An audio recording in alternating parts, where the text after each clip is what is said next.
అశాంతి అభద్రత ఈ రెండిటికి కూడా ఇప్పుడు కొత్తగా ఓ పేరు పెడుతున్నారు. ఆ పేరే శాంతి ఒప్పందాలు. అశాంతిని సృష్టించే దేశాలతో శాంతి ఒప్పందాలు, పనికి మాలినటువంటి ఒప్పందాలు. సిరియాలో నానా గడ్డి గరుస్తున్నారు. అక్కడ 5 గ్రూపుల పోరాటాలు, 2 గ్రూపుల తన్నులాటలు, ప్రాణాలు కోల్పోతుంటే ఆ గ్రూపుల మధ్యన శాంతి ఒప్పందం కుదిర్చాడు మొన్నొచ్చి రుబియో, అమెరికా విదేశాంగ మంత్రి.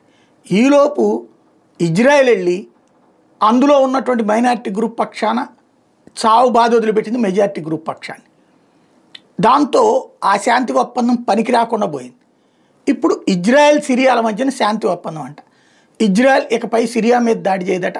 సిరియా ఇజ్రాయెల్ మీద దాడి చేయకుండా, అంటే సిరియాలో ఉన్నటువంటి ఇజ్రాయెలేతర శక్తులు లేదా యూదు జాతి వ్యతిరేకులు వాళ్ళు ఇజ్రాయెల్ జోలికి వెళ్లకుండా చూసుకుంటుందంట. ఈ ఇద్దరి మధ్యన ఒప్పందం అమెరికా కుదిర్చిందట.